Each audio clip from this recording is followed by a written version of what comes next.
안녕하세요. 김태훈 목사입니다. 뚜벅뚜벅 메시지, 오늘은 게으름 시리즈 6번째 마지막 시간입니다.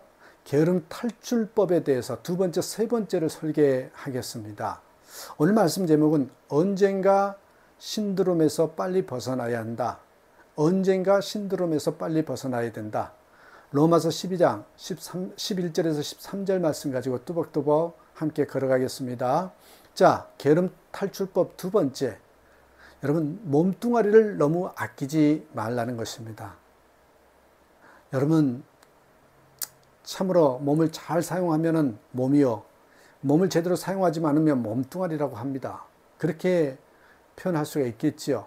그래서 여러분, 몸뚱아리를 너무 아끼지 말라. 11절 보시겠어요?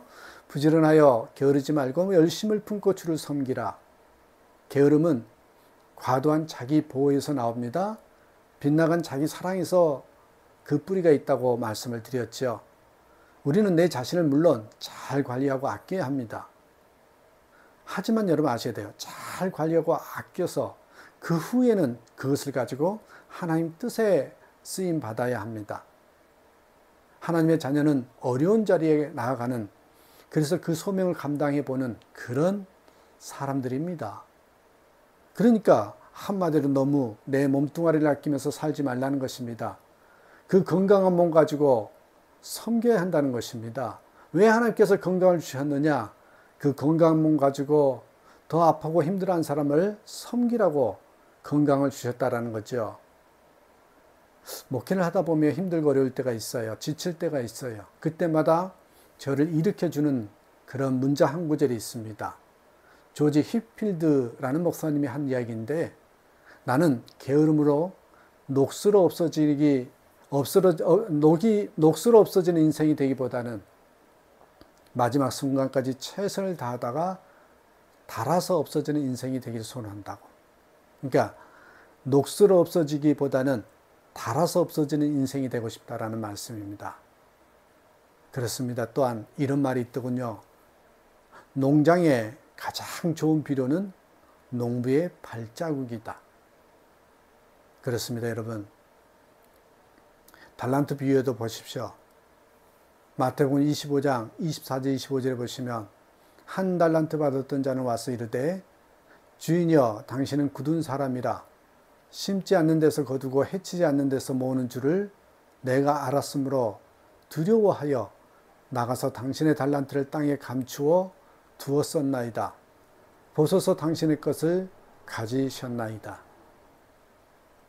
한 달란트 가진 자는 주인에 대해 악한 생각을 했습니다. 악한 생각을 가집니다. 그래서 악한 생각을 가지면 반드시 여러분 아셔야 돼요. 게으름의 결과를 낳습니다. 여러분, 악한 생각이 게으름. 그래서 좋은 생각을 갖는 게 중요하죠. 2달란트와 5달란트를 받은 사람에게 뭐라고 칭찬합니까? 착하고 충성된 종아. 착한 마음을 가지면 충성되게 되어 있다라는 거죠. 예를 들면 이렇습니다.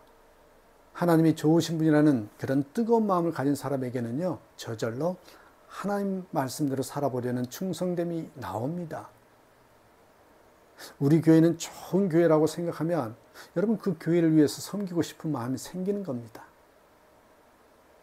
하지만 마귀는 이 마음에다가 악함을 가져다 줍니다. 그래서 하나님이 좋으신 분이 아니라고 하여 충성심이 없게 하고 게으르게 만들죠. 그래서 여러분 한 달란트 받은 종에게 뭐라고 합니까? 악하고 게으른 종. 악하다, 게으르다 같은 말이란 뜻입니다.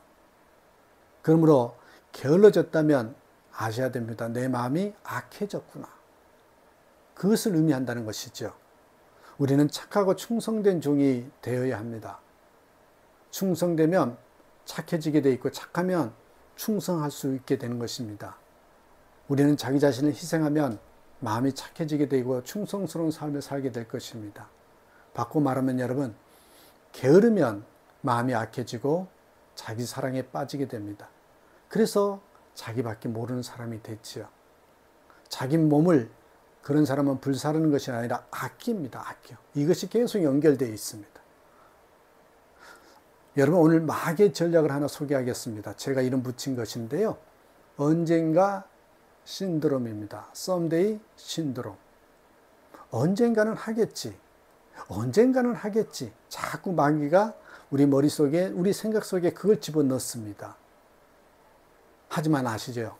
언젠가는 절대 오지 않습니다. 한번 충성하자고 고냐면 지금은 때가 아니라고 언제는 할 거라고. 지금 좋은 일에 섬기하면서 헌금 좀 하시라라면 지금은 돈이 없으니까 나중에 더 많아 돈을 모으면 하겠다고. 언젠가는 하겠다는 거예요. 여러분 다음 기회가 없다는 걸 기억하셔야 돼요. 기독교 용어는요, now에 지금 충성하고 헌신해야 되는 것입니다. 버마라는 나라가 있죠. 미얀마. 요즘은 그렇게 불러요. 이 나라의 최초 선교사가 아도니람 저드슨이란 분이십니다. 미국 선교사인데요. 랭군에 가면 시청 앞에 아도니람의 기념교회 임마누엘 교회가 있대요. 무려 200여 년 전에 세워졌는데 지금도 200~300명이 함께 예배한답니다.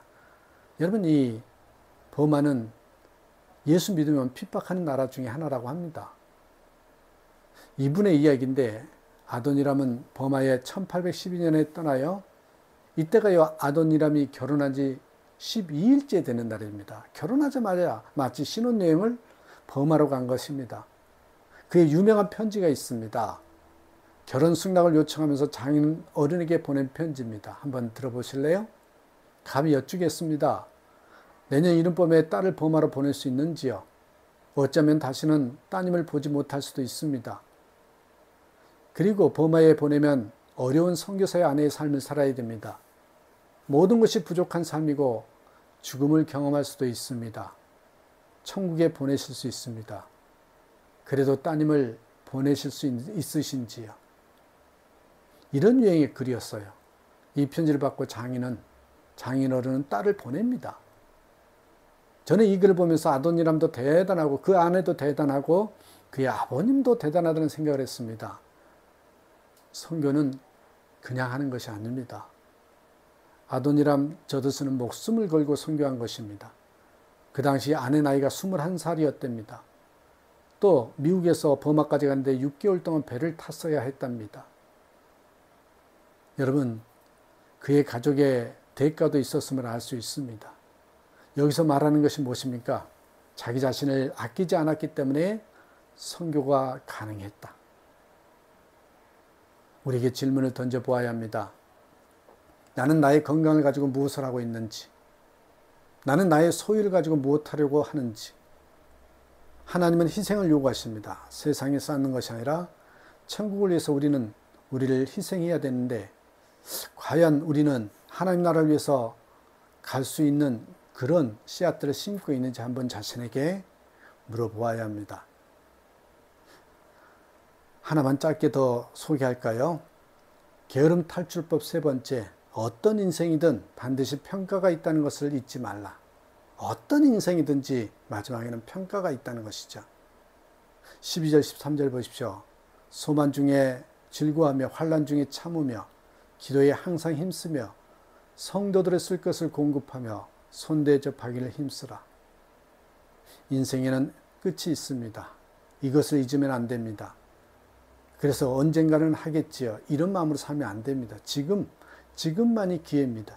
하나님의 심판이 있다는 것을 잊으면 안 됩니다. 이 심판의식, 결산의식 반드시 가지고 있어야 합니다. 우리는 하나님 앞에 서야 될 그날이 있다는 것을 잊지 않고 항상 지금 하나님 앞에 충성된 삶이 되어야 한다는 것입니다. 우리가 하나님 앞에 서야 될 그 결산의식, 평가의식을 가지고 있으면 게으름의 거품은 저절로 사라지게 되어 있습니다. 목회를 하면서 든 깨달음의 인생의 원리가 있어요. 한 번 사는 인생, 짧은 인생, 한번 하나님의 평가를 의식하면서 살아보자. 항상 받을 평가를 생각하면서 살고 싶다는 것입니다. 사람의 평가가 아니라 나를 구원하시고 나에게 영생을 약속하신 하나님의 평가 말입니다. 나를 택하여 주시고 불러주시고 사용하여 주신 하나님 마음에 합당한 삶이 되고 싶습니다.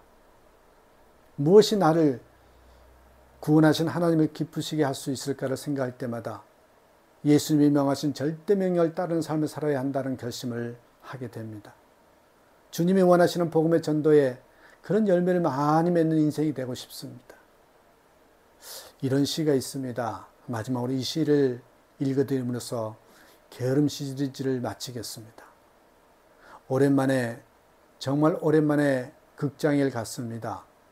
불이 꺼지고 영화가 시작되어 웃기도 하고 울기도 하다가 대단원의 막이 내렸을 때 주인공에게 감동을 받은 사람들은 모두 일어나 박수를 치기 시작했습니다.